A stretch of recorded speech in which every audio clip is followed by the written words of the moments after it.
I do declare the meeting open at 7 p.m. by my device and welcome you along, recognising for those in the room that we are being recorded as per the provisions of the Local Government Act.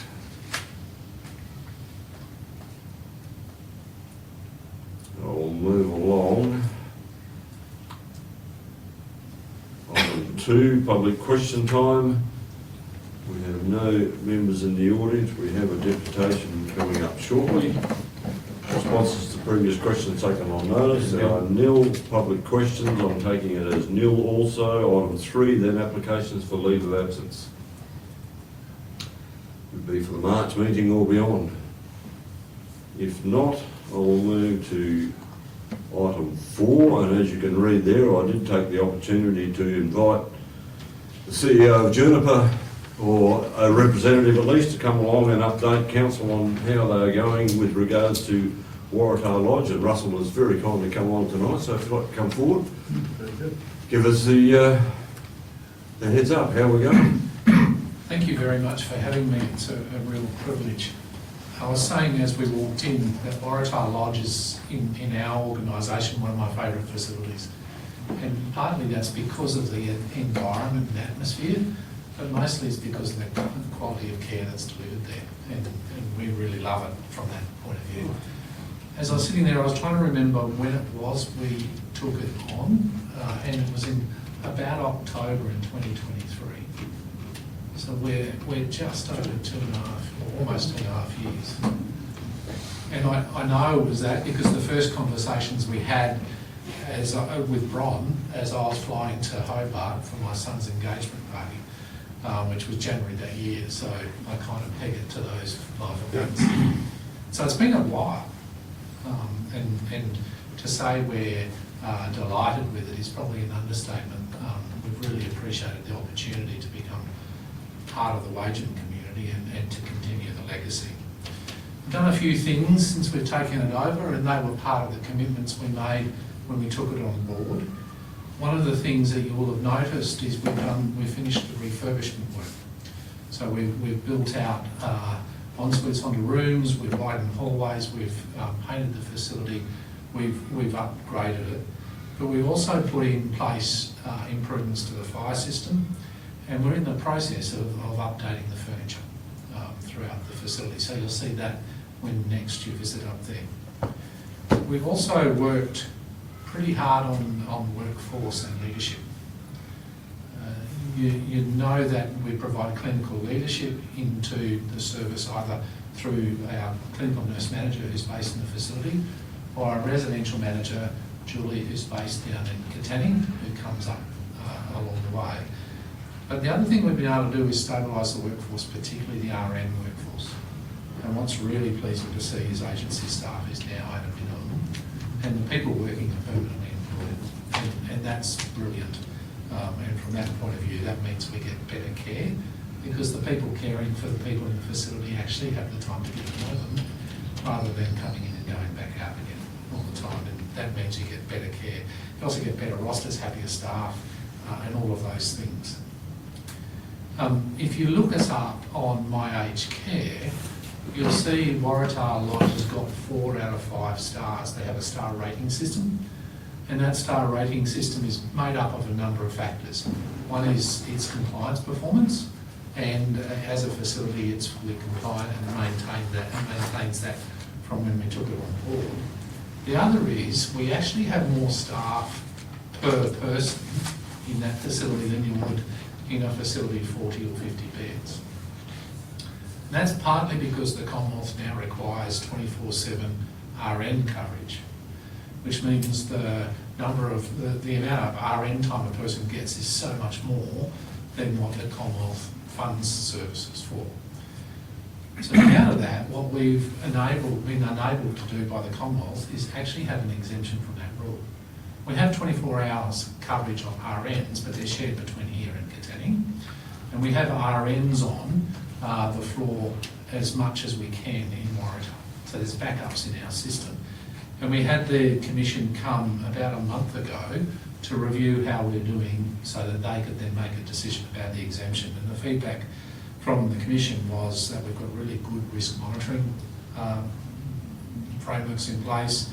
The professionalism, preparedness and dedication of the staff shone through in that process. And that's actually carrying on the heritage that was there before we took it over. We're also really happy to be engaged in partnering within the community, and we especially appreciate the partnership with Ken and the council, and we've worked together for a number of years, particularly around the more recent changes in the Aged Care Quality Standards and the Aged Care Act. But more broadly, we're partnering in the community as well. One of the things we don't want to lose is the community connection, because community connection is vital to us as an aged care service provider, because we're actually part of an important part of the community, and caring for the older people in your community is a privilege. That's kind of a summary of where we're at. If it's all right with you, Mr. President, I'll open up for questions. Sure, certainly will. I should have noted, I've just been doing a quick count. I believe 5 of our 7 councillors are ex-board members of this entity, if you like. Am I right? Mm-hmm. You were a member. You weren't a board member. I'm sorry, it was 4 then. I thought it was only myself and Councillor Kilpatrick that certainly weren't. I know Councillor West was, Councillor Ball was, Councillor Reid, and also Councillor Chilcott. So we certainly have an interest. But anyway, open it up to questions. Councillor West. Yeah. It was an 18-bed facility. Yep. Still 18 beds? Still 18 beds. And how full at the moment? That's a good question. I can't tell you off the top of my head. Last I looked, we were about 15 beds full. We dropped down to about 11, 12 while we're doing the refurbishments, and we're slowly building back up again. But we've had it up to 18 in the last 2 years, and then it's dropped back down while we did the refurbs. Thank you. All right. That leads on to expansion plans. I guess there's room up there, I guess, for if some money falls from the tree from the feds to expand the facility. Is that in your thinking? Sorry, no, I just thought of Santa Claus then. I believe. I believe. Look, there is, and one of the conversations that I've been having with WA Country Health Service at a high level is how do we get access to the land that sits behind the hospital, because that's your logical place to move out. We're fortunate in that we've got a new board person who's the deputy chair of WACS, so that helps us along the way. So yeah, absolutely, it's all about who you are. We're certainly working concerned about the viability of the previous organisations who have understood the changes in the Act and the requirements. You seem to be finding a way through them by having a shared facilities. Is that the correct reading of the situation? Yeah, and that and our overhead is able to absorb the overhead that facility had to do as a standalone. So, you know, we don't have to do an audit just for that facility. We don't have to run a separate payroll or a separate finance team. And all of those things help. So we get the economy of scale benefit that the standalone couldn't. And the system's now gearing away from standalones, sadly. Yes, I think that one previous inquisition 10 or 12 years ago was one of the inspectors openly stated that facilities like this shouldn't exist. It's too small. I think that's a real shame, because it doesn't understand the history of aged care in this country. The history of aged care in this country came about because communities saw a need, raised funds, rolled up their sleeves, built things, ran things and operated things. And it was either communities like Wagen, or in Juniper's case it was local churches that did it. And that's how we got aged care established within Australia. I think we lose something when we lose that piece. It's really sad. Fair point. Questions, councillors? Oh, just a quick one. The exemption for the RN, I think, makes sense. But yeah, is that an ongoing thing, or is it a review? Then Every 12 months. Every 12 months. Yeah, so we have to make application every 12 months. It comes due about the 18th of December, and they will come out and inspect us in advance of them making that decision. Yeah, okay. And their inspection is, are you actually managing the risk of not having a nurse on? And if you aren't, they won't give you the exemption. The cost side to it is we also don't get a subsidy to fund it. which makes sense. Yeah, Yeah. All right, couple of questions from me then. The concern that we had of non-local ownership of the facility was the possibility that the beds were a number in a catalogue, if you like, and you or an entity that we may sell our rights to could take those beds and put them in another community and close our building down effectively. So can we be assured that's an unlikely scenario at this stage? Yeah, for two reasons.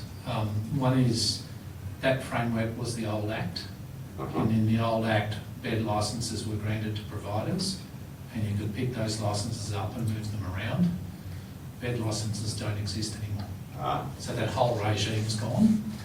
And the other is we've got a long history of commitment to communities like Wagen, Right. and you can see that where we are. That doesn't change who we are, that's what we're on about. Right, okay. That's very comforting, I have to say, that makes the decision all the better, really. And I guess the other one really is, as I said to you in the foyer, no news is good news. So we haven't heard from you, the entity. We'd like to see you perhaps regularly, even as much as once a year, so we get an understanding of what's going on. Last but not least then, that aged care is changing dramatically and it's not getting easier. I'm not a member of your organisation, I'm not sure I have the right to ask the question as such, but the financials have been the challenge of aged care forever. How are you going as an entity overall?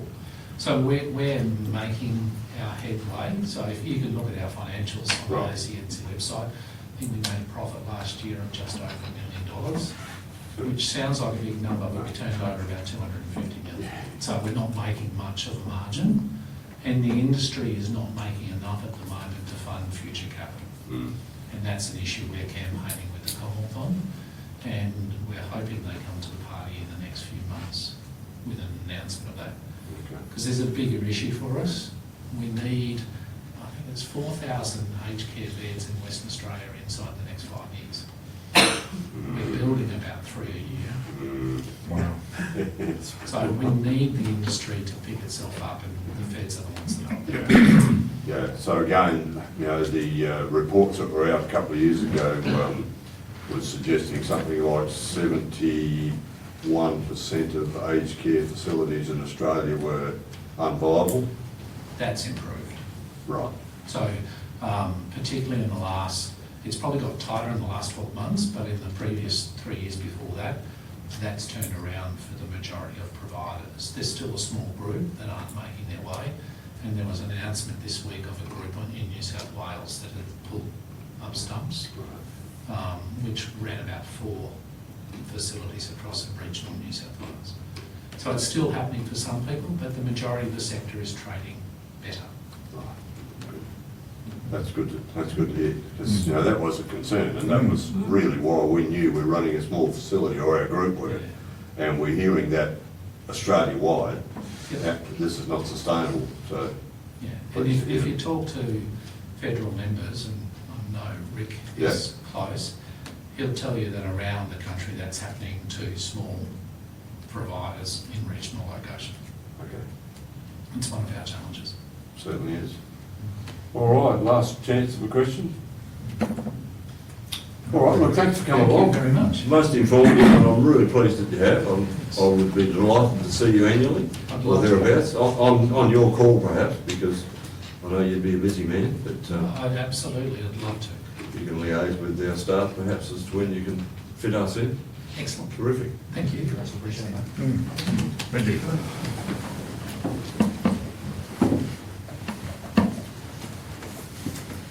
All right, councillors, we'll move along. We have disclosure of interest. I've received one prior to the meeting. One, okay, councillor West, 12.1.1, the debt recovery, okay. Yep, thank you. We'll note that. And we have item 6, confirmation of previous meeting minutes. In particular, the meeting, seems like a year ago, 16th of December 2025. Councillor Ball has moved that they be confirmed. Councillor Chilcott seconds. Is there any questions of the minutes? Any dissent on the motion? Shall declare that carried. Okay, announcements of the President. Mr CEO, you haven't got it in your report as such. I don't believe the meeting we had yesterday with the Australian Energy Commissioner. Whilst this may be my opportunity to report to council, I think I can pass to you if you wish to make comment on the process of that little event. Yeah, so just before, well, it was very late last year, I contacted it's the Australian Renewable Energies Commissioner, something like that. Anyway, effectively it's the Ombudsman for Renewable Energy Projects. So it's a Commonwealth position that the government established several years ago. And they handle complaints regarding renewable energy developments, but were established by the government, I think, in recognition of the impacts that these were going to be having across the Commonwealth, and that for the Commonwealth's goals for net zero to be met, that the renewable energy companies would need to be paying fair, and that the state governments would need to be paying fair as well. So I think that was the origin for the creation of the position. There's been several commissions in that time. And recently, as alluded to in one of the later reports, the language that the Commissioner has been using has been far more, I guess, strong in terms of the importance of involving host communities in renewable energy decisions. And for a Commonwealth independent public servant to be making statements that seem to be more aligned to the concerns that our Shire and communities like our Shire were raising. And so I contacted their office, and they graciously set up some time for the Shire President and I to meet one-on-one with the Commissioner and the Deputy Commissioner as well. They will be travelling to Perth later in March. Later in March, and it potentially represents another opportunity for communities like Bajan to be voicing the understandable concerns that we have as host communities who are bearing the greatest impact from this. So we had a wide range of discussions about developer contributions, rates, planning, and I think it was a very positive meeting. And one that the Commissioner mentioned, again, in terms of planning frameworks, that he had actually written to all the state ministers, asking for a please explain from state ministers, so he could report to the Commonwealth Minister and the like. And so while it's they have no formal legislative power, in terms of a key player in the Commonwealth's delivery of this energy transition, it's someone that I think was well worth having a meeting with. I thought it was quite productive, actually. Tony Marr is the fellow's name. He was the CEO of National Farmers Federation. Right, rings a bell. Yeah, I thought you'd remember the name. One thing that came out of it, why I wanted the CEO to give you the background, one thing that came out of it is right through this process now there's been setbacks. We've talked about setbacks, and the current code is talking a setback of 1.1 times the height of the turbine, which is really absolutely unacceptable in my opinion. But what we probably haven't worked out and realised is that's a setback from each title.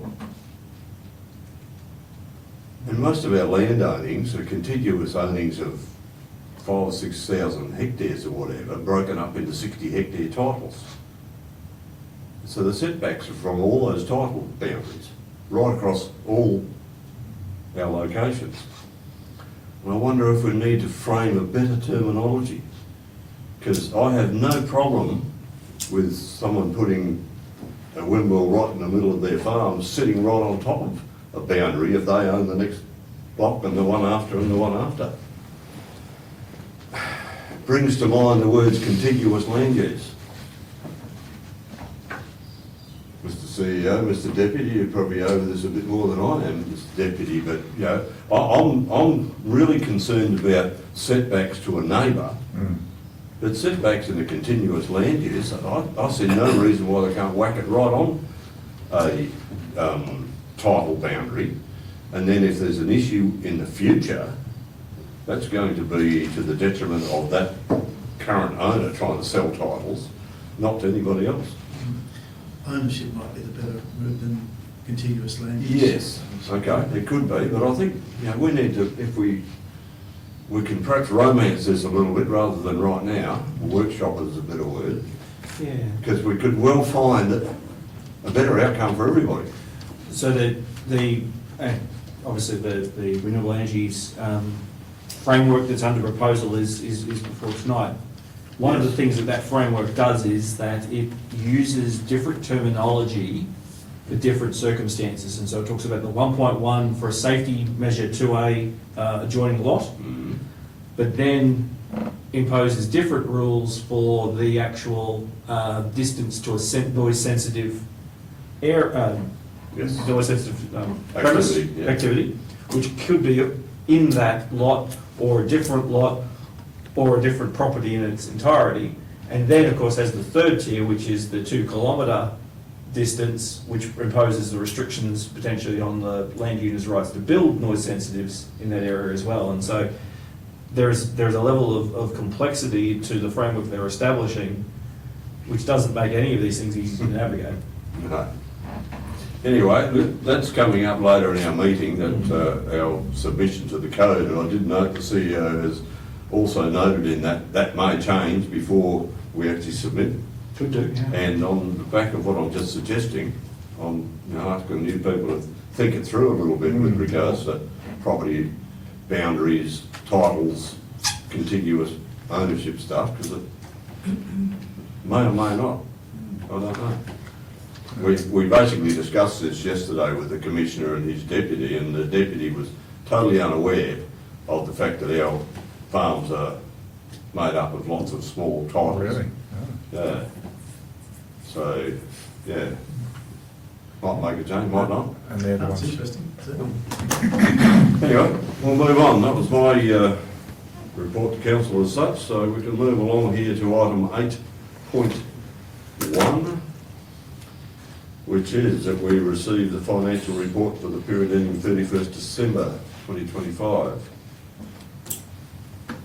Thank you. Councillor Kilpatrick has moved. I have a seconder. Councillor Ball. Okay, this is old news. Manager of Finance, is there anything you wish to raise or comment about? No? Questions to the Manager of Finance and the December report? No? If not, is there any dissent to the motion? I shall declare that carried 7-0. And the next page will be... One is report of what? Yeah, goodness me. Still going. Oh, there's lots of them. 53, yes, sorry. Thank you. Draw this thing. All right, yes, thank you. 8.1.2, the monthly financial report for the month of January. It was a recommendation that council received. Councillor Chilcott has moved. I have a seconder. Councillor Reid. Once again, Manager of Finance, anything you wish to bring out? No. No? It's all within the report. Any questions? No, I did note there was a couple, and I think it relates to, didn't quite get to the end of the year. I think there was one with regards to home care of a payment that was identical from January and also in December, and similarly to the pool contract. So I'm thinking it was just to do, I should have emailed you, but I've been busy. It was just to do with the timing of the invoices, is that the word? Yes. I think I read that in For the, the pool contract? Yes. Yes. yes, Yeah. I think that was in the Deputy CEO's report, in fact. That being the case, is there any dissent on the motion? Declare that carried 7-0. 97. Thank you. Item 8.1.3 on page 97, the schedule and list of payments for December. Recommendation that we receive. Councillor Ball has moved, I have a second. Councillor Reid. Any questions of the December accounts? Any dissent on the motion? Yes? Are they January accounts then? Did I go the wrong way? We're up to 8.1.3. 1.3. Run ahead.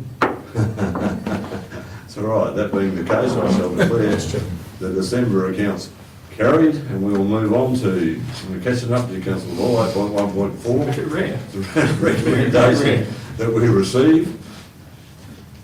Councillor Chilcott has moved, and the seconder, Councillor Reid. Councillor Ball, you had a question? No. Right. Any questions to the manager? That being the case, is there any dissent on the motion? Declare that carried 7-0. We shall move on, item 8.1.5 on page 108. As a recommendation, the council notes the CEO's report. Councillor Ball has moved. Second is Councillor Reid. Glad you're here, Councillor Reid. You're doing well. Mr. CEO, anything you wish to expand upon? But just sometimes you do the report and then you publish the agenda and then you have a whole series of meetings like along with the Renewable Energy Commission that you wish to update before you get to the next one. I had a productive and positive meeting with St Luke's Medical yesterday as well. So without going into details in an open meeting with Radico about contract, it was a very positive meeting, and I think, yeah. Okay. I'm obviously happy to take any questions about the report or any other matters. All right. Councillors, CEO's report, questions thereof? Councillor West? Yes, on page 109, there's Yes. an ad here for the mega splash at the Wade. Mega splash at the Wagen Pool. Yes. There was an instance that came to my attention that there was a kids' party there, and they went there to go to the kids' party, and they weren't actually allowed in there, and they had to give them a present through the fence, so to speak, and they weren't allowed to attend the party because of a number issue. Now, I'm not sure whether this mega splash is going to have any impact on that there, but if there is there, will there be another lifeguard on duty so more people can attend? Yeah, sure. I'm not aware of that incident, and I need to take that question on notice. It's obviously something that I'd be concerned about because the reports I had was the event being a great success, which I attended myself. And certainly the Contract Aquatic did have additional staff in attendance to facilitate as many people as possible. So I'd need to make some inquiries and get back to council on that. Okay. Mark, further question? Sure. Yeah. On that note, CEO, is the numbers, I'm not sure what the word I'm looking for, the number of people in the pool that are accessible to the pool, is there a defined line of actually kids who are swimming in the pool and all the adults that aren't swimming? Does that come into the same category under the Lifesaver Act, so to speak? You know where I'm coming Yes, from? I understand. So I might defer to the Deputy CEO, who might be aware of the mechanics of this further. If not, we'll take the question on notice, but Yeah, no, I wasn't aware of that issue. My understanding, which is not through, only anecdotally, is that the rule is that no more than 100 people in the pool at any one time, otherwise it sort of triggers. So I guess the lifeguard or the pool manager probably, has a judgment call on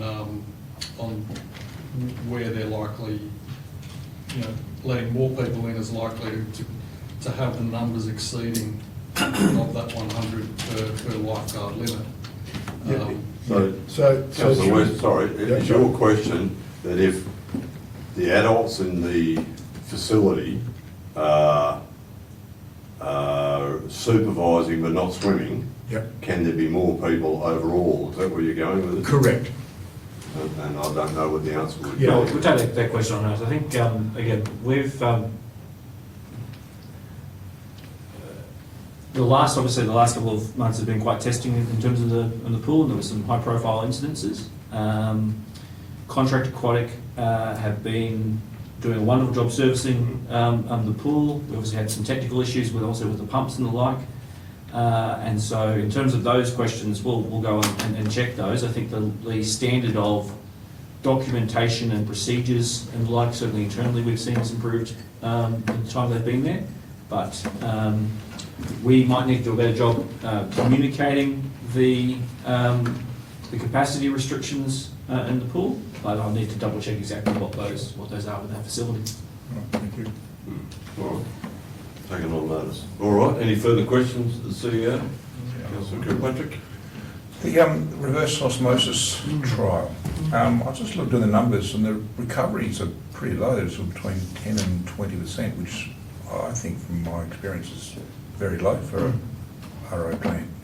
And it's brackish water, so just curious, are the numbers right, or is there an issue why we'd have such a low recovery? They were the numbers that Water Corp gave us. Perhaps they were pitching them low in terms of wanting to not raise expectations. I think the numbers that they got out of the Dumbleyung trial, which was similar but different, was about 30% conversion rate. If we achieve that, then that might be the case. And one of the elements of this is it is trialling a different style of reverse osmosis, where it is trying to re-engineer using these units that have been coming out of those Perth plants. So for our perspective as officers, we view this as a little bit of nothing ventured, nothing gained, and are quite excited about the prospect of getting a bit of kit that otherwise would be having to invest a fair bit of Shire funds in order to give it a go. If I may comment, Mr. President, Sure. we've been running the desalinator for like a few decades. The thing that stands out to me is that the desalination will not give potable water, which is a different type of filter setup. So it uses less power, but the recovery is less. So our system, we get about 30% recovery, and the water is so fresh that you can't taste it. So they may well be using a different system here, which would need clarification as to, because that yield is certainly very low compared to, because the water would be similar coming out there to what we're using. Yeah, okay. So the method may be the answer. And it could well be, if these are used filters, and it could be near end of life, you don't push them too hard, potentially, where I was thinking, but I don't know. Anyway, we'll try and see. Horses and gifts Yeah, and mouths. yeah, quite right. It's not a lot of water, but at the risk of it being no water, it's better. Councillor West? Through the chair, Mr. Chair, you attended a meeting on the 16th of February with a Black Swan Theatre Company. Is that just dancing in the swimming pool? It is dancing in the swimming pool, yes. What's the latest? With the swimming pool or the dancing? We had some visitors from the Black Swan Theatre Company come down to have a look at the facility. It was actually their first look at the facility to see whether it would meet requirements. And they were very, very positive in terms of the layout of the pool. They thought it would be absolutely excellent.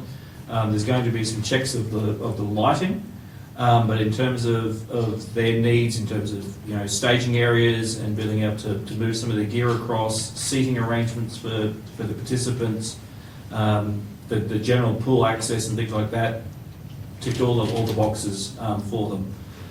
One aspect that I think we do need to encourage in the community is that they need to have a chorus. They need more local people to be willing to put up their hands to get in the pool as part of the performance. We may need to draw on our neighbouring communities to get people who are willing to give that a go. There's a bit of a time commitment involved in that, going to rehearsals and things like that. But this is they're only doing this in Karratha and Port Hedland and Perth and Waging, and if we can make this happen, it's a really big deal. And what's the date? December, no, Yeah, I thought it was December. it's next week, no. Uh, Yeah, it's later, it's after Woolarama. It's After Woolarama. next summer, I think you'll find. It is, it's later this year, so it's in December this year, I believe. Oh, okay. Yeah, sometime away. You've still got time to do the rehearsals. Get into form. Yes, that's it. Remember how to swim.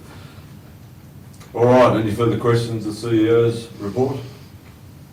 If not, I do have a mover and a seconder. Is there any dissent on the motion? I shall put the motion. All those in favour? Those against? It's carried 7-0. Move on 8.1.6, policy review. Account certifying officers. Yes, I understand the need for this. Mr CEO, do you need to explain any further? Don't believe so, no. Okay, as it's written, Councillor Ball has moved, Councillor Kilpatrick seconds. Any questions? Any dissent on the motion? Declare that carried, 7-0. Item 8.1.7, another policy review on a similar vein for a similar issue, Mr CEO. Nothing again. Moving, Councillor Kilpatrick. Do I have a second there? Councillor Reid. Any questions? Any dissent? Carried, 7-0. Item 8.1.8, I did consider putting these together in block like I did recently. Yeah, I did, yeah. But I didn't want to look like I found a new toy. Trying to rush the meeting. 8.1.8, so there's a F15 purchasing and tender guide. Is there a councillor prepared to move? Councillor Kilpatrick moved, Councillor Chilcott seconds. Nothing, Mr CEO. Any questions, councillors? Any dissent?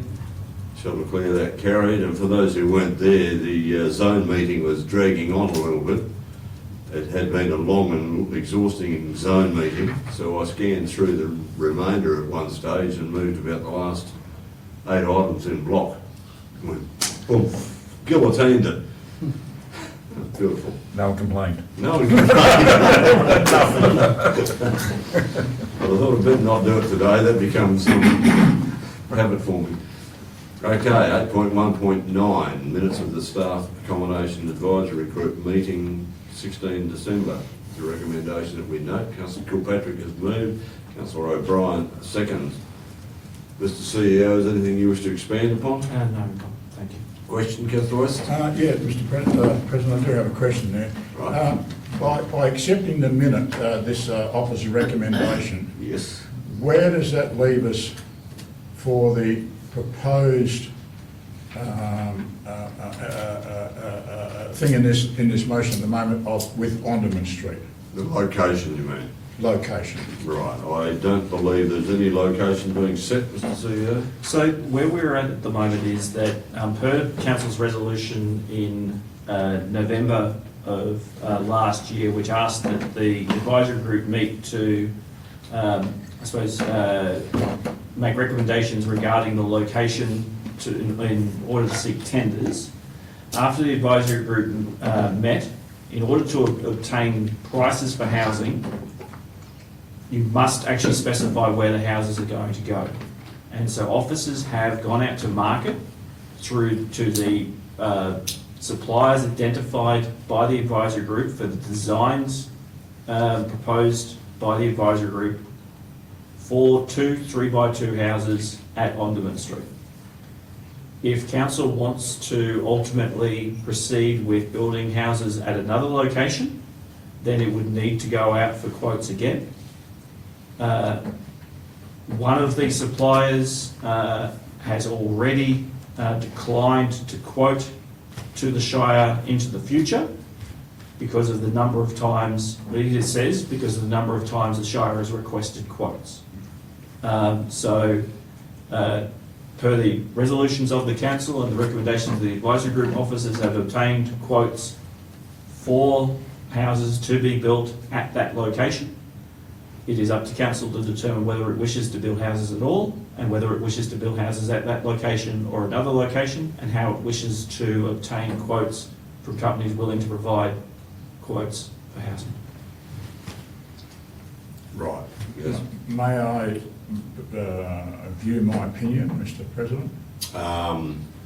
We have a motion which is that council notes the minutes and the recommendations. So in terms of the next steps, Yes. Mr. President, is that we have received the quotes, a meeting of the advisory group has been called. The purpose of that meeting is to review the quotes, to make recommendations to council about whether to proceed with those quotes and which design is the preferred design, and for council to determine the funding arrangement for it. At that point, council will have the opportunity to decide whether to proceed, whether to seek quotes at another location, or whether to not proceed at all. That's correct. Okay. Just I can, unless there's a question, I'll just ask the mover if you're speaking against the motion. Yeah, I think I will, Mr. Okay. President, yeah. Okay, just to go through the process that we will, I think councillor Kilpatrick in moving, and I think chaired the committee. If you wish to, you have a low battery problems. Do you wish to speak to the motion, councillor? Oh, no, the fact that I chaired the meeting and there was, from memory of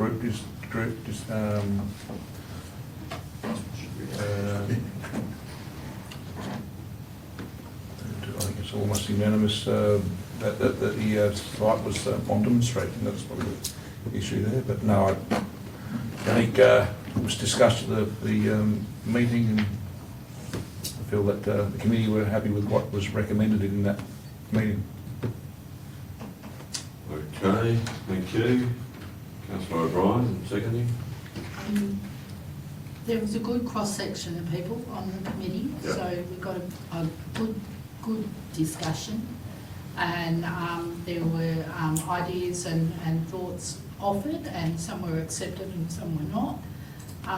But it was a good overall decision to call for quotes from 4 different providers, and and now at this point in time we're just waiting on the information and then for the next meeting to make a decision. Okay. So we don't have anything in concrete at this point in time, even down to which modular building we will be. So council's not committed. Not at this point in time. All right, councillor West speaking against. I'm speaking against the location of Onderman Street. I see several issues. Yep. Can I go through them? Sure. Okay, the first issue is we're putting 2 expensive units on one block. So what that means is that further down the road, if for some reason we want to offload one, or at some point in time, I do believe that the blocks need to be surveyed off into their own identity, so to speak. That's issue number 1. Issue number 2 is our current house in Onderman Street where the grader driver is. To get access to that house, to the garage at the back of the house and the shed at the back of the house is currently used on this block. If we go and put units on this block, we actually stop access to our current house, which then devalues the house, our current house in Onderman significantly. Yep. The word I'm trying to say is significantly. Okay. On that note, there we already have a Shire employee in the Onderman Street, and hypothetically, I'm using this as an example. The Minister for Finance has unit number 1 closest to the road, and we have another Shire worker, maybe from the Works Department, in the one down next door. Who knows what hours of the night they're going to be going in and out. We have a complaint from the Minister of Finance over here that she can't get any sleep because the car's going in and out. Then we have our grader driver, at the moment it's a grader driver into racing cars. And we've got all this traffic going down a common laneway. The Minister of Finance wants to lay a complaint to the CEO. Whose side's he going to take? We have an issue. So on that note there, the other thing too is to, look, I know if I was in number one house and we got potentially two houses servicing one driveway. And we also block off, as I said, mentioned, we block off our current house. It has got no access. If he has a caravan, can't put it on the block. So down the road, if we go to sell this house in Ornament Street, we limit ourselves to a market that they can't put a caravan on there because they can't drive in someone's garage to back the caravan in there. All of a sudden they're driving over plants, most probably breaking curbing and everything like that. Who pays? So my point that I'm against this motion really is, I'm not against so much the units, I'm against putting 2 units on this location. And I think there are better locations that we can utilise to put these 2 units on. And this is a magnificent block, it's 2,000 metres, and if you want to open up the access to our current block in Ornament Street, then it comes down to there is, I believe that it's not a designated laneway and it's not a designated roadway, which opens up another can of worms. You cannot access the rear of our current Ornament Street block. And that's what,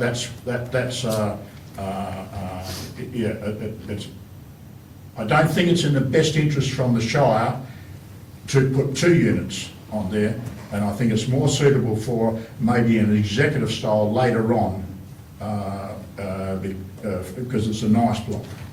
That's what I'd like to say, Mr. President. All right, thank you, Councillor West. Points well made. All right, speakers in favour? Noting what the motion actually is. In closing, Councillor Kilpatrick. Look, I understand where Councillor West is going with his comments, but I feel that the block is actually suited quite well to the 2 developments. It is a big block. We can't quarantine a block because it makes access to another block, which is a planning issue from previous.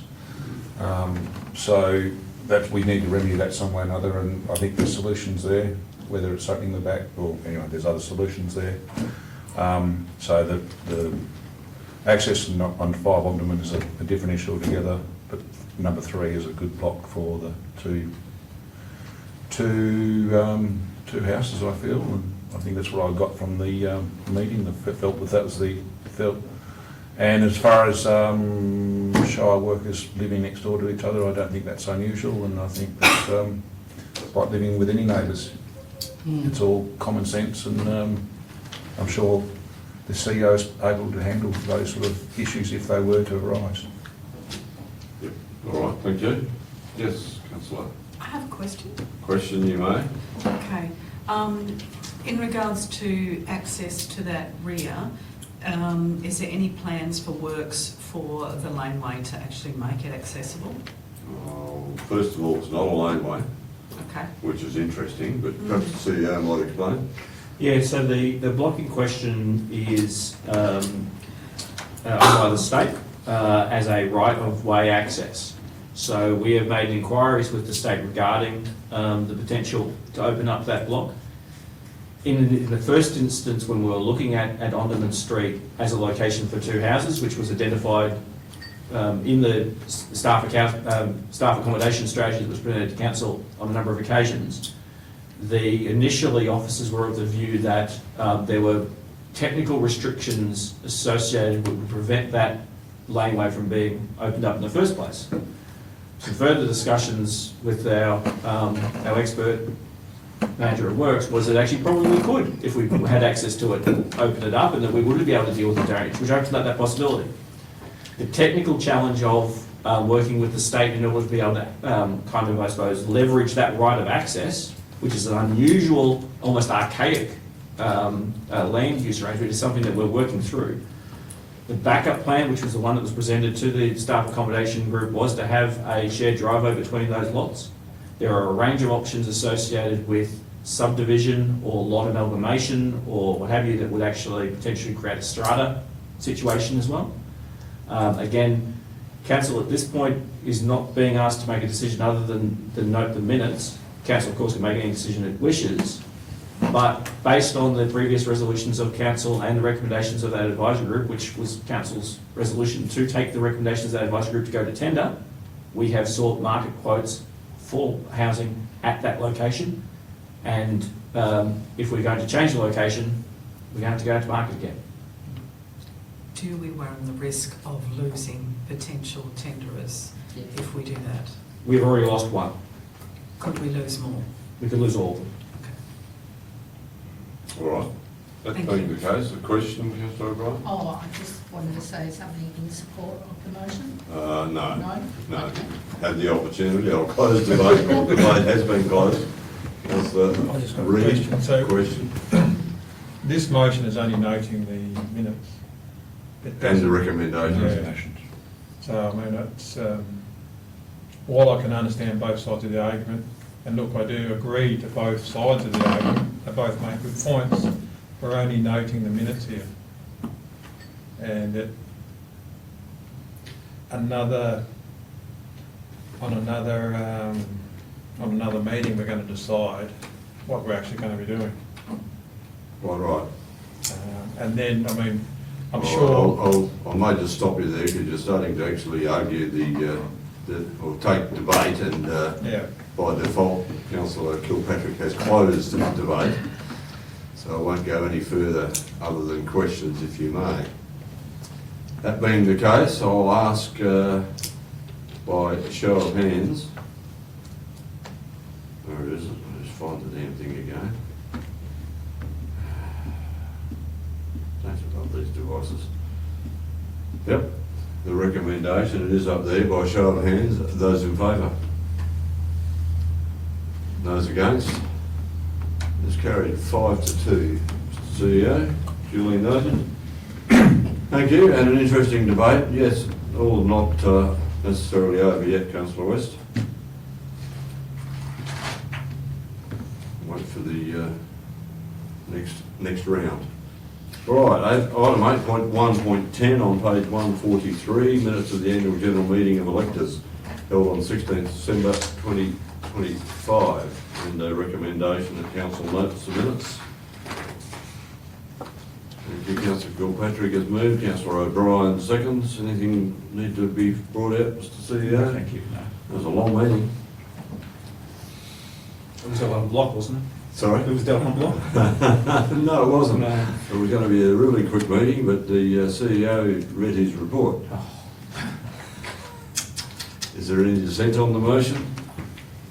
So declare that carried 7-0. 154, I believe. 154. I believe so. Thank you. 53, mate. 53? 53 at least. Minutes of the Works and Service Advisory Group, 17th February. Mr. Ball has moved, Councillor O'Brien seconds. Oh. Short report.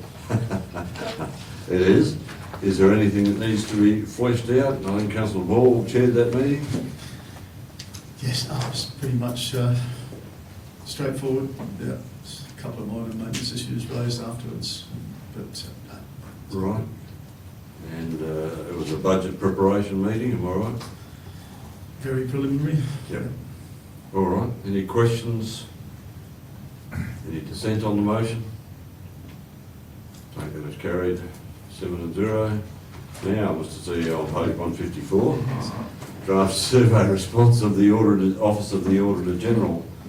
And there's a recommendation there, and then Mr. CEO has asked for a couple of dot points to be filled in a little further. Before we go on, we might just duck down to those. On page 160, questions 17 and 18 and then 19 have not been filled in. I guess I might go to ask a mover or a seconder to include their thoughts on that dot point, or we could workshop it quickly and put a ring around where you think we need to be, and then finalise our motion.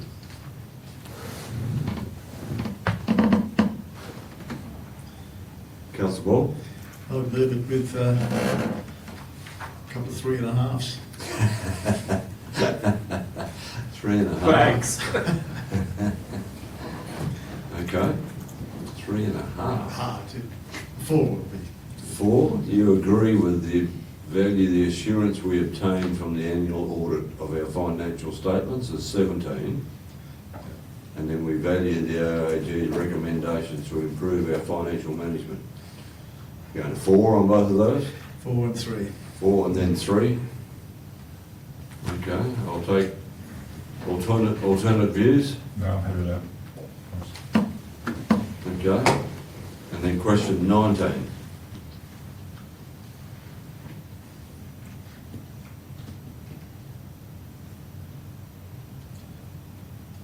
Number 7.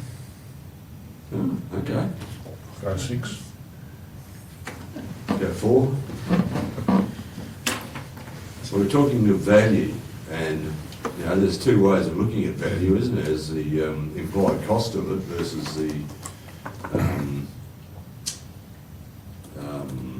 efficiency of the report to us, and how it improves our processes. So which way you read the word value? I was reading on that non-financial aspect of it. So Yeah. happy to defer to the wise councillors that have got a lower number.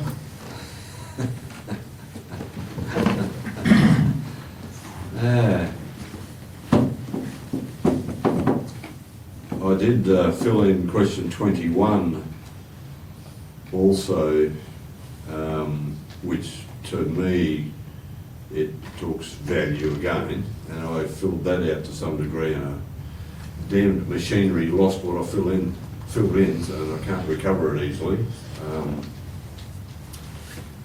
But within reason, I thought the challenge we face with this is that within reason, and you know, Mr. CEO might paraphrase this to fill in question 21, the challenge we face is within reason we get audited 3 times each year. And that's because once we have a contract auditor who does the audit as such, and then the second time the Auditor General then audits the contract auditor. Yeah, so that's the second time, and then the third time effectively is that the contract auditor must perform to an extraordinarily high standard because they're being audited by the Auditor General. So I almost believe the contract auditor is overdoing the task at our expense. So we pay for all 3 of those audits. So in terms of value, I don't think we get very good value at all. If we're talking about financial cost. So we can well put that into item 21, and then you can rate 19 where you may wish to. 5. Neither agree or disagree. I don't believe that they're referring to value for money. I believe they're talking value to the organisation, like how useful is it? Yeah. Yeah, that is a possibility. I think it's a probability. They wouldn't have put value for money in that. Yeah, you may read the tea leaves very well. So, I'm open, 5, 6, 7. We'll go fair sitting, we'll go 5. How's that sound? Comfortable with 5? No? Yes? Whatever. Councillor Reid? 5 sounds good. 5 sounds good, okay. So subject to those comments, Mr. CEO, on 21, you've got something, we'll have another crack at trying to... And Minister Seeger has got some reference there to the scoring. Yep.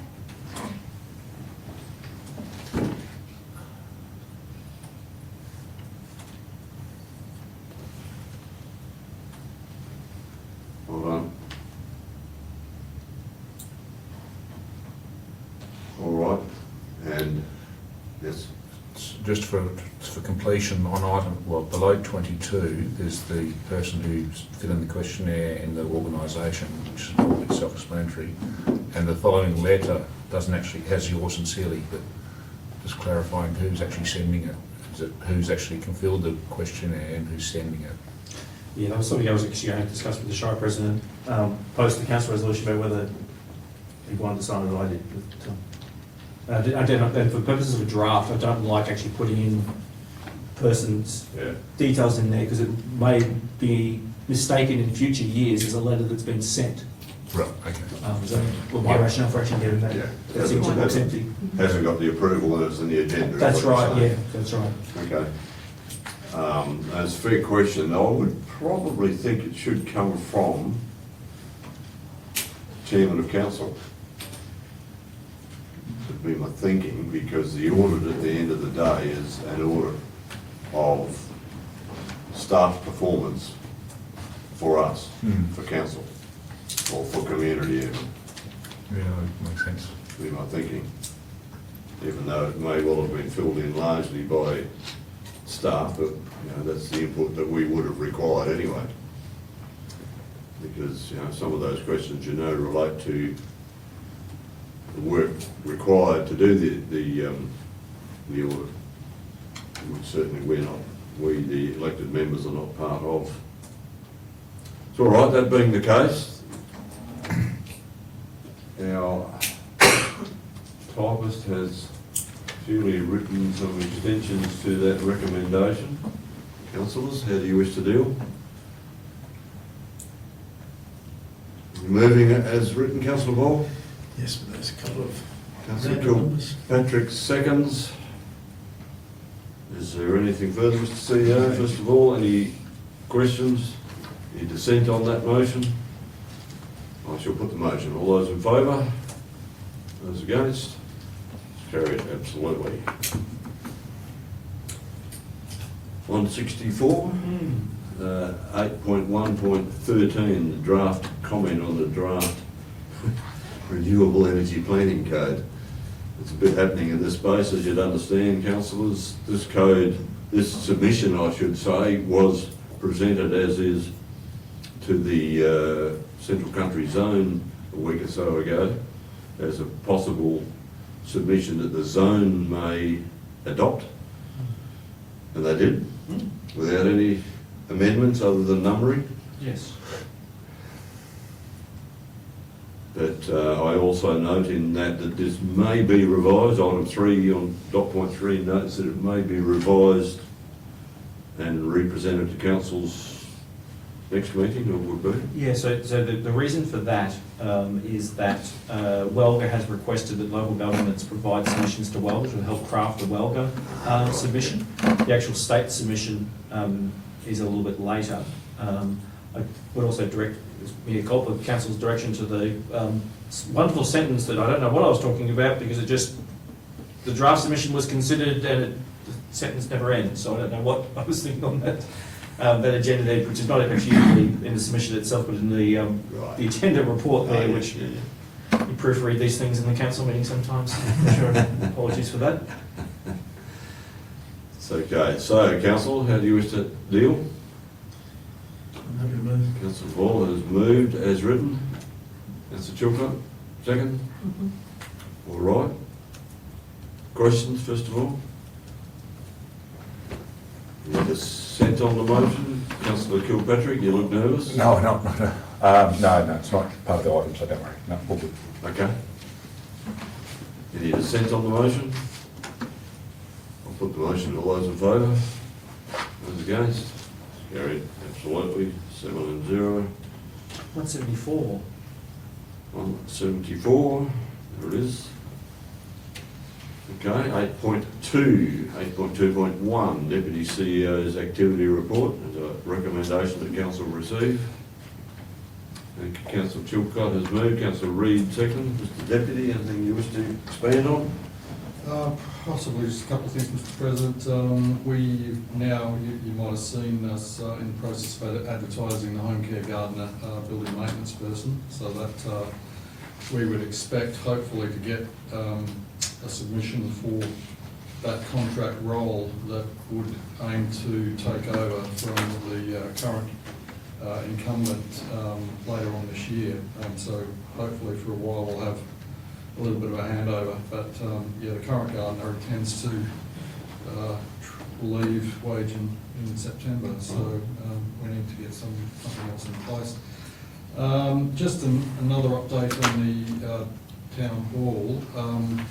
Following the works to repair the ceiling, the roof sheets, and taking out some of the current ceiling planks out of the lesser hall part, we had a bit of a leak in the ceiling above the kitchen. So we're currently getting advice on and quote on making repairs to the current box gutter above that kitchen area there, which is another reasonable sort of size job to actually have that whole box gutter replaced, which is rusted out in a few spaces and caused a bit of a leak. So some of that will be covered by insurance, but the actual box gutter itself will have to be funded by the Shire. And that's about it for me, thank you. All right. Questions, councillors? No? I did, Mr Deputy, attend the piano room event Yes. at the town hall. Disappointing by the number of people that weren't there. If I can put it that way, it was a pretty disappointing crowd. It was amazing sound. It just was just amazing sound. Having a grand piano playing in the town hall was just sensational. And yeah, pretty disappointing. But I don't know how we can get more people to an event like that, because no amount of PR is probably going to sell the concept. You either like it or you don't, and you either go to these things or you don't. And, my next door neighbour is a very good piano player. I texted him, and as I was listening to it, said, "Where the hell are you?" And he said, "In the lounge room." Basically, so you're not going to change it, but yeah, look, any of these events when they come, I recommend people go, because you just don't know what you're missing. Councillor West? Yeah, Mr. President, you just hit the nail on the head then, and that is, how do you get more people there? Never heard a thing about it until you rang and told me after the event.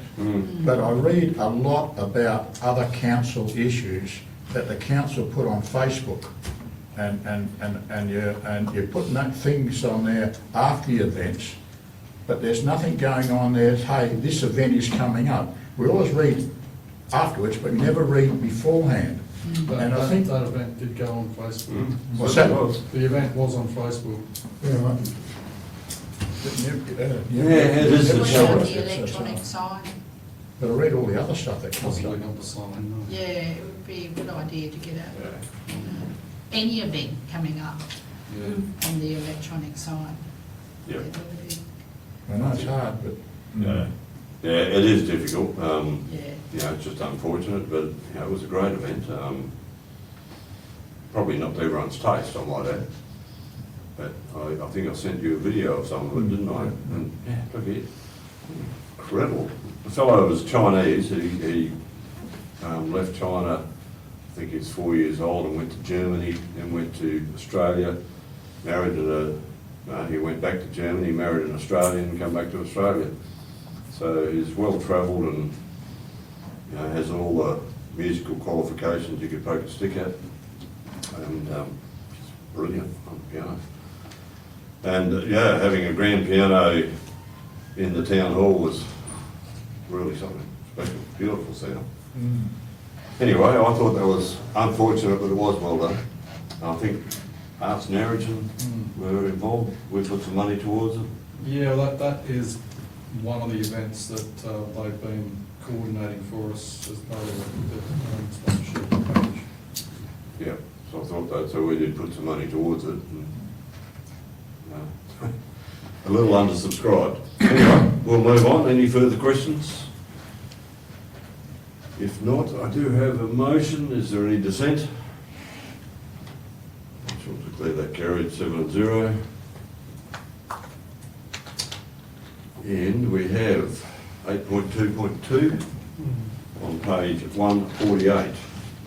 Proposal to sell lots. Councillor West, you I'll put moving? an alternative motion, please, Mr President. You won't be an alternate, you want to add to the, or rearrange the motion that's written I there? want to put an alternative motion. Okay, And the motion would read that we don't sell the blocks at that price. at that price. Okay, And or, yes, are you adding to the motion at this stage? Or you- oh, look, I need a bit of Yeah, help. yeah, but are you adding to your motion or are you starting argument, I guess, or debate? No, I'm adding to the motion, Okay. I might say there. Yeah, right. And if the Shire wants to sell the blocks, we call tenders. On another note, Mr President, if I may add, I think these two blocks would be perfect for the 2 units that we're going to go on Onderman Street. Okay. Perhaps, okay, we got something written up there already, have we? Alternative motion, no?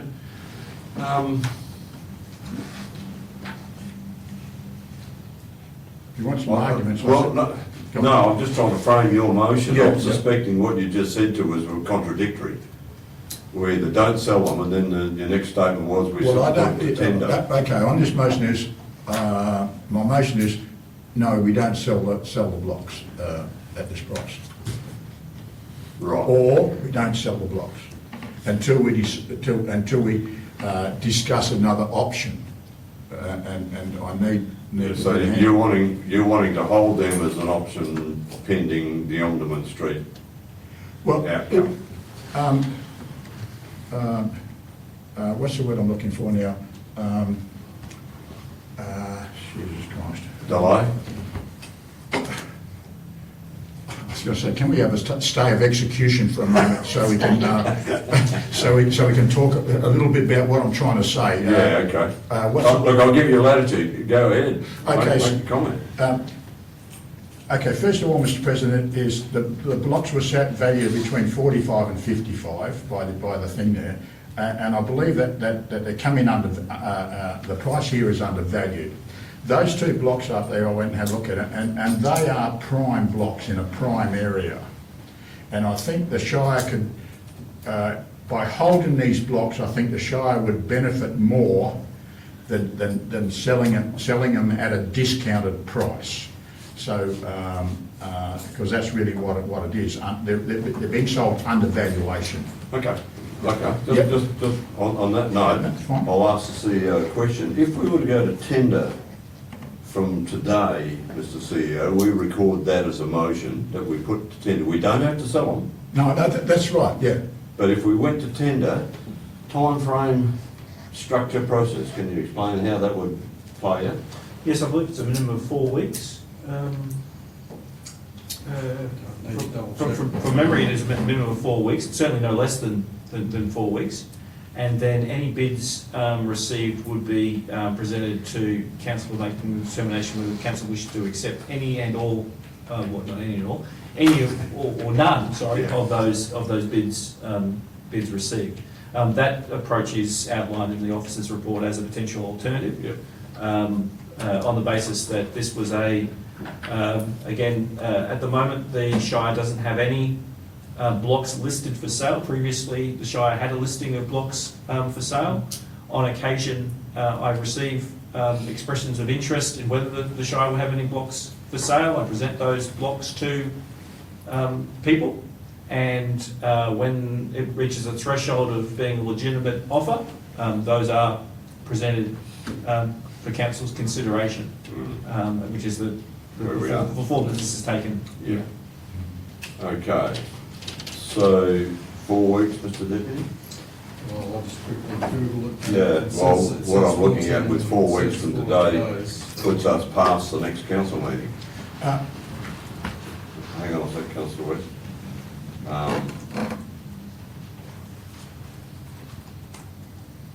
And it's a process. The comment in the officer's report says to the effect extra expenses, which would come from auction, but I'm not sure there'd be extra expenses from tender. Just some advertising expenses. Okay, not significant. No, not significant, no. Councillor, yes? Can I ask a question? Sure. Are the blocks connected to all utilities? They would Sewage, certainly water. have power and water. What about sewage? Sewerage, I don't think that end of town is sewer, Well, well, but I don't know. I'll be able to actually. well, you got sewage across the road. Is that? Council's indulged, I actually can Sure, access yeah, that just- spatial infrastructure. and that Fair material. question, we'll get an answer. It's early enough in the night, you didn't want to go home early anyway, did you? Can we talk? Yes. Just don't sell them at the moment until we look at our further options of what we want to do. So, was that a motion? Not yet connected. Somewhere in there.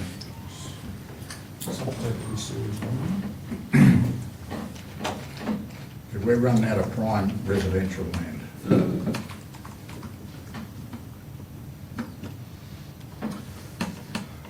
Okay. So, Timeframe is 14 days. 14 days. So your motion may well be to lay on the table. Yeah, yep. Good call. No, you're making the call, I'm just Well, offering the alternative. okay, if that's a good motion then, I'd like to see it lay on the table for further discussion. So lay it on the table. And don't sell it. Further information, I would suggest, okay. I think it needs- Usually that has a time frame. What's that? So that would usually have a time frame. So when it comes back to council, because it's not actually removing that whole recommendation, that recommendation would still come back to council as is written. But it could be 1 meeting, 2 meetings from now if you wish to move a motion that lay on the table till the April meeting. Okay then, so the other alternative, if we say, no, we don't accept this price, then where do we go from there, Mr. President? You could, well, vote the motion down. We could what? Vote the motion down Yeah.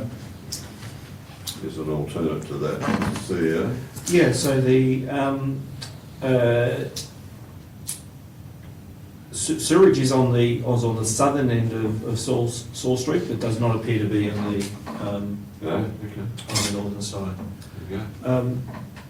In the, with no motion being Yes. put forward at this point, I guess the, whatever council determines, I would, as an officer, ask the council consider that whatever it decides, officers need to be able to implement. And so one of the things is that at the moment, whatever council decides to do this offer, we have an offer that is being made by a member of the public in good faith, and that it would be reasonable for that member of the public to ask of the officers after this meeting, what did council decide about my bid? And as officers implementing council's decision, I need to have enough information to know what to say to them.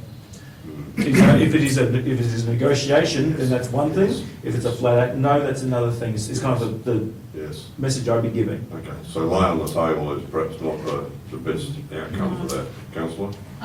Can we change the wording as in we don't agree with the 40,000 and that we would accept 50,000, which is the medium for the valuation?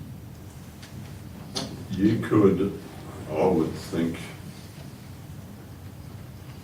let me read that again.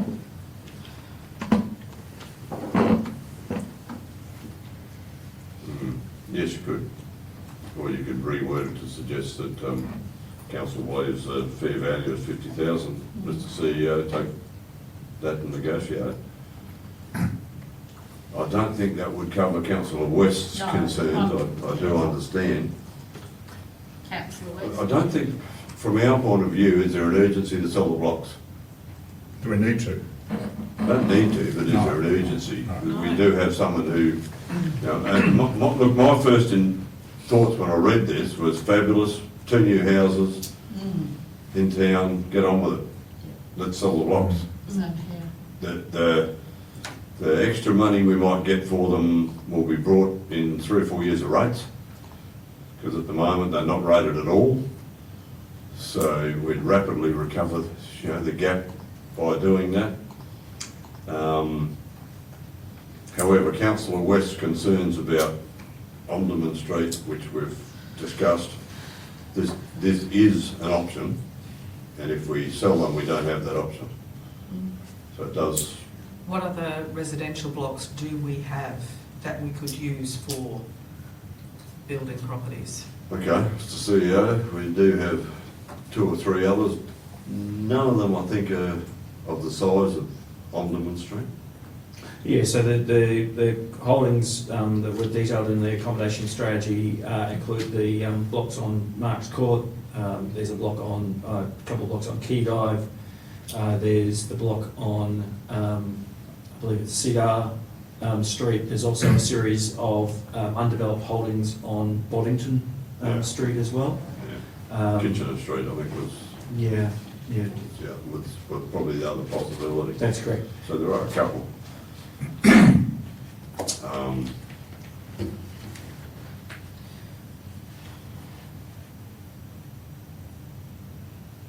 Look, I suspect it's quiet, and I would suspect perhaps the best way out of this is to just simply move that CEO be instructed that the offer is not accepted Yep. Just like, at this stage. Well, not at this stage, we, To negotiate a higher. whether we put that in, I'm not I sure. don't think we need to. No. No, we're not saying we won't sell the blocks, we're just saying the offer is not accepted. The blocks weren't for sale, he's just made an offer thinking they could be for sale. So they're not for sale. Gives the CEO discretion to negotiate for a higher offer, potentially, and it'll take time. You happy with that? Yep. So,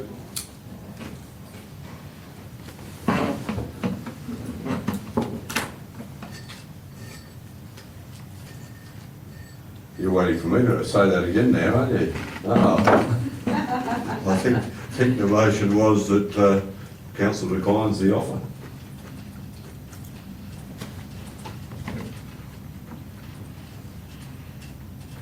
That gives you direction, Mr. CEO? About this claim, about this. At this time, yeah. Not saying we, you're happy to move that, councillor Chilcott? Yep, the alternative. All right. You probably need to clarify that for both offers. Oh, Yeah, quite right. The offer on both titles. probably, declines the offer on both titles, probably list the Yeah. lot numbers. Yeah, 1721 and 1722 Saul Street.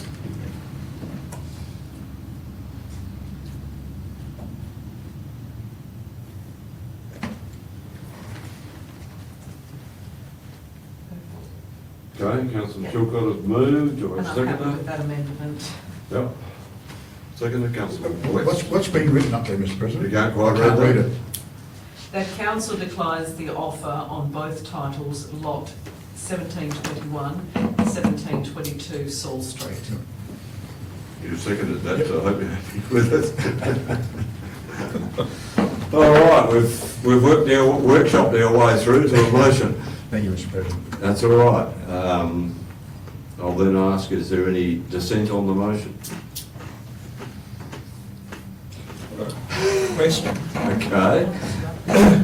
after this motion, is there any opportunity, look, I'm quite happy to put it out for 10, just so we get an idea on valuation. Because while I can appreciate the valuation that we do have, is that where the market's at? We don't know. There's too many ifs there. Yeah. We don't have to accept any tenders. No, look, I could well say to you as an example, we could pass that motion and then you could well raise another motion, which is that we go to tender for those blocks, if you wish. That does set wheels in motion that is framing us with intent to sell. it also gives us maybe valuation on other blocks that we do own as well. Gives us some idea where the market's at. Yeah, it does. I wouldn't think we would be necessarily wanting to sell any other blocks that we have at this stage. They're only- Certainly if we sell these two, then our stocks are falling away a little. Councillor? My concern is there's no action attached to that motion. As it's written, well, there is. We decline the recommendation, or we decline the offer. Yeah, the CEO says that he needs some direction for the officers as into where to progress with that statement. And I think I'd be supportive of Councillor Creed's suggestion of adding a tender statement. Do we need to get that tender thing straight away though? No, Could be done at another meeting. That's kind of what I'm there's thinking. no urgency. All right. You're workshopping again, councillor, so I would like, I'd like to straighten you up and ask once again, is there dissent on the motion?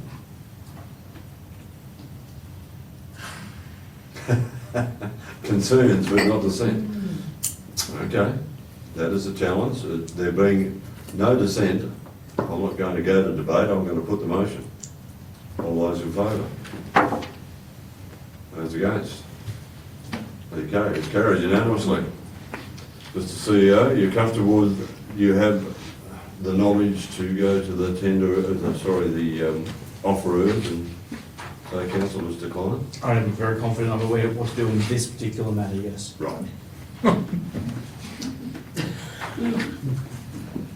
And with regards to the future of those blocks, I would probably suggest from here, councillors, that you have thoughts on those blocks, that would be by notice of motion Okay. for the next meeting or beyond. Give the CEO some wriggle room before the next council meeting, rather than coming to the council meeting with funny ideas. Happy with that, Mr CEO? Yeah, I'm the only person who makes it funny ideas. All right, we shall move on. Thank you, Mr. President. 223. 223. Yes, Simon of the lease, hangar 3 Wagon Airfield, and I know there's been an updated It has, yes. motion. Is that on the board? Is it an alternative or an update? It's an alternative officer's recommendation. Okay, we'll go with that. Councillors, can you read that? I can't, but I know what it is. I might just get with the Chair President's or just the Deputy CEO, just to explain the differences in that alternative officer's recommendation. Sure. Yeah, sure, Mr. President. So basically, in the deed of assignment and clause 2, we are removing the words "subject to" in the fourth line and saying, replacing that, I think, with. So that basically,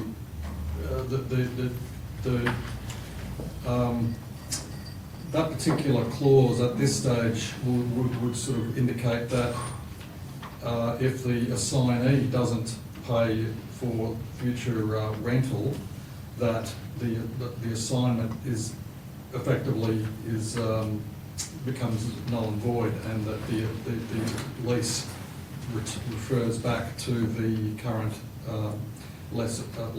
So that is probably, well, yeah, it's not ideal. So we've agreed that should be that the assignment takes place, and that from then on the assignee is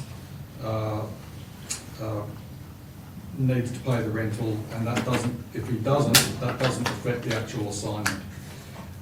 There's a few areas, there's three clauses in addition in the deed where we're changing reference to monthly rental to annual rental. It's just, yeah, my mistake on that one, that the rental is only paid monthly for this hangar. And that's it, Mr. President. Okay, thank you. That's Thank just a you for little picking that up. tidy up, yep. All right, so that recommendation, alternative officer's recommendation, councillors. Moving, councillor Ball. Councillor Chilcott, you're seconding? All right. Comfortable, councillors? Any questions? Any dissent on the motion? Declare that carried 7-0. 232.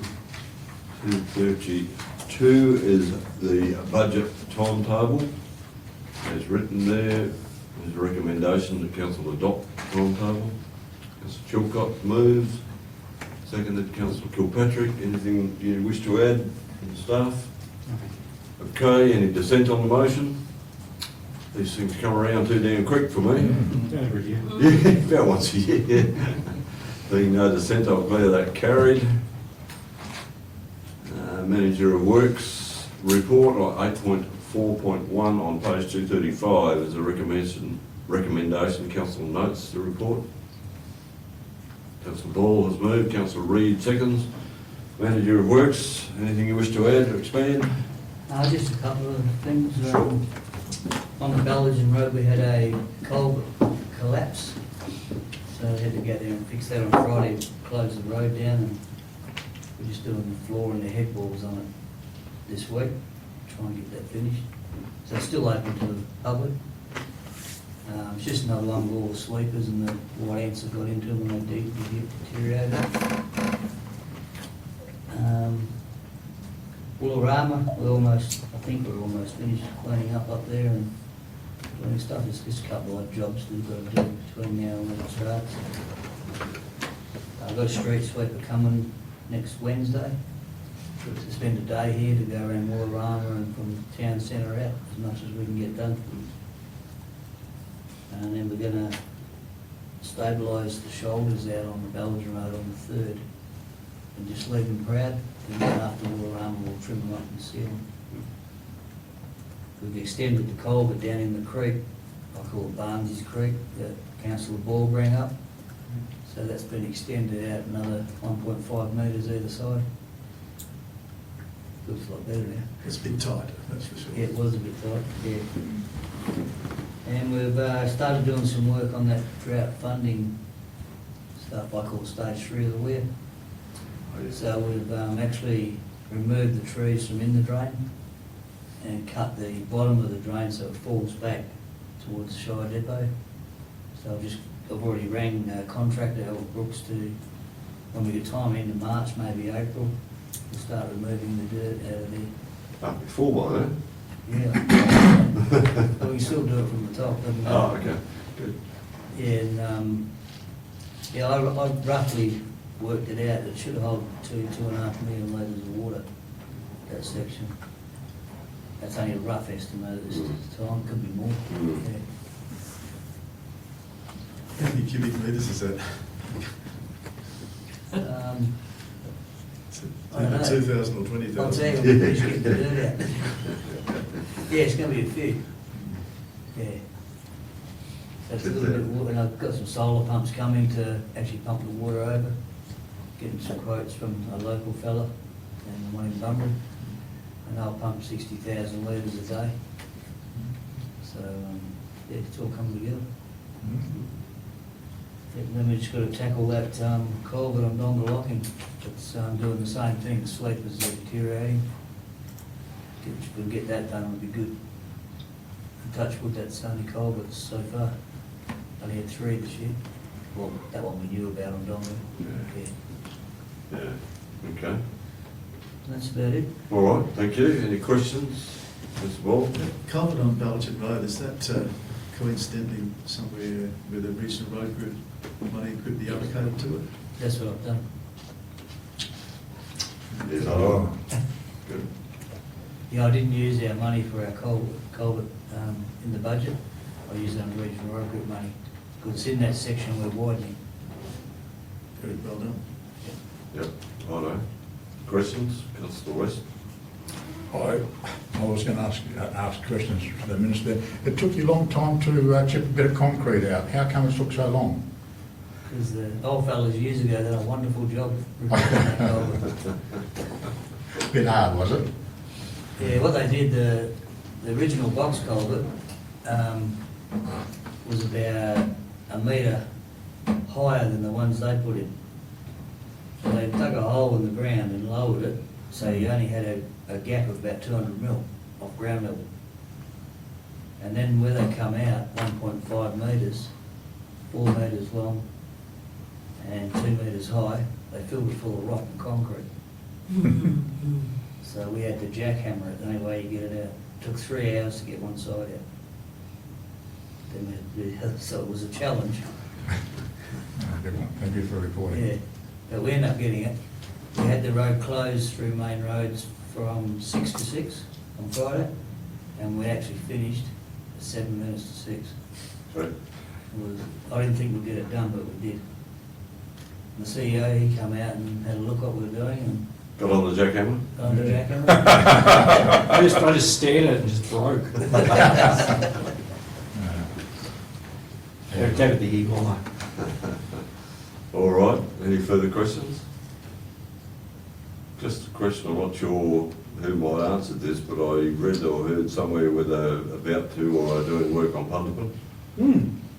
Yes, Probably so, more to the CEO, I figure, at this stage, but do you know how that's progressing? yeah, well, the manager in Works and I popped up to see how it was going. There was a fair bit of work that was occurring there in terms of the fixing of the spillway Okay. up there. I hadn't officially been told that the work was completed. They said it would be about 2 to 3 weeks. But they had plenty of gear up there and it was a lot of work, to be honest. Yeah, they were putting geomat in the bottom, they dug it all out. Okay. And that bank's gone, where they come off the rock in that spillway. Oh, yeah. And they put geomat in the bottom and they were concreting their way out when we were up there. Okay. Local contractors doing that I'm not contract? sure who it was actually. I've never seen them before.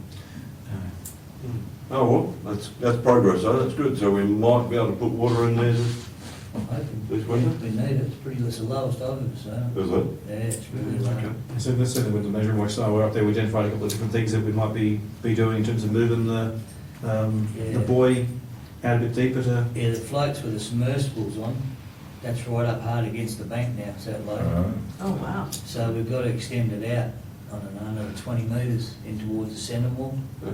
So we've got to, extend the power and the pipe. So it sits right in the middle. Yeah. Yeah, I think just by looking at the gauges, if they're right, there's only about 2 metres of water in the bottom. So hope it doesn't go salty. Will you do that work, or will you get a contractor in to do the extend the? We can do the pipe, but we've got to get a contractor to do the power. Essential, though. And that, the timing of that, of course, is dependent on when they actually get to do the transfer, which Water Corp have been very much timing that that's actually going to be taking the longest time to do, which is disturbing given how long they took to do the works. Yeah, oh, well, at least there's progress. Yep, well, we're thankful for that, yes. Look at that and call it progress. All right, terrific. Anything further? Manager of Works, I have a motion that we receive, or note at least. Is there any dissent on that motion? I shall declare that carried. Absolutely.